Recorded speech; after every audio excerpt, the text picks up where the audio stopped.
Last February, I departed for Barcelona to begin my semester abroad as an exchange student. While my expectations were not limited to school experience, I was looking forward to interacting with local students in classrooms. Unfortunately, Spain was one of the hardest hit countries by coronavirus in Europe. On March 14th, the entire country was under lockdown and schools were closed. Thereon, I completed my semester abroad via online lectures, which is known as remote learning.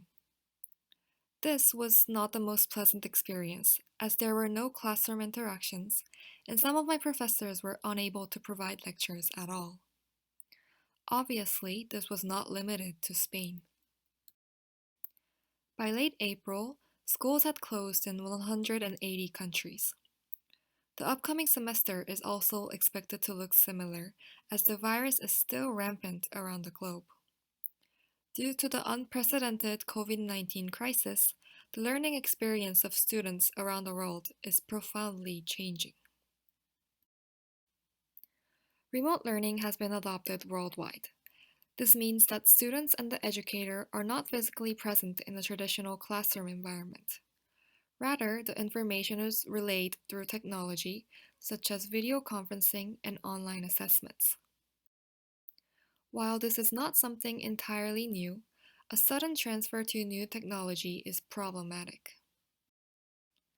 For educators, a transition to unprepared remote learning spells crisis because teaching exclusively online requires a different skill set than teaching face to face. So far, the quality of classes heavily relies on the teachers. However, teachers who are comfortable using new technologies are exceptions, not the rule. For students, unprepared remote learning spells discontent and discomfort. In a study of online schooling caused by COVID-19, Heok Chung reports that the level of satisfaction among students regarding the online classes are significantly low. For example, students asserted the difficulty of concentrating and accessing online campuses. Many were anxious about the uncertainty in evaluation.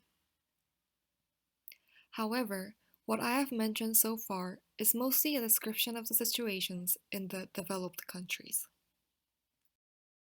For the developing countries, the current crisis spells inequality. Currently, at least 85% of students worldwide are out of school.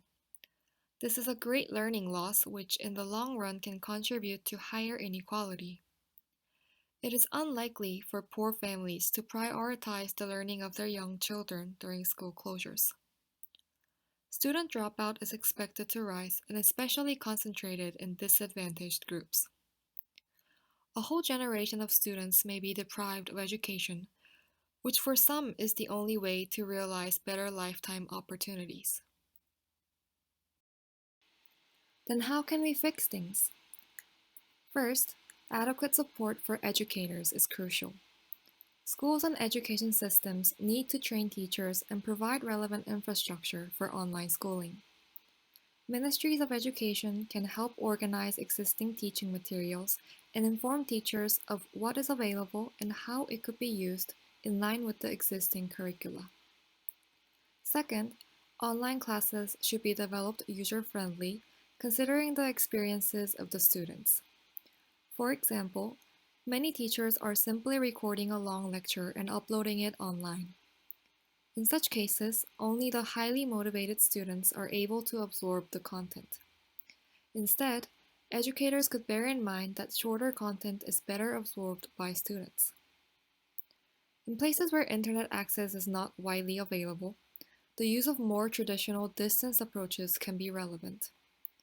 Experiences from Liberia during the Ebola outbreak demonstrates that educational radio programs can be quickly developed and delivered in local languages. At the same time, governments can actively prevent dropout through targeted financial support for at-risk students. COVID-19 is affecting all parts of the global society, and education is not an exception. Our previous notion of school is being challenged as the virus restrains the gathering of people. As the virus continues to travel around widely, The development of innovative approaches to schooling is an imperative. Thank you for listening.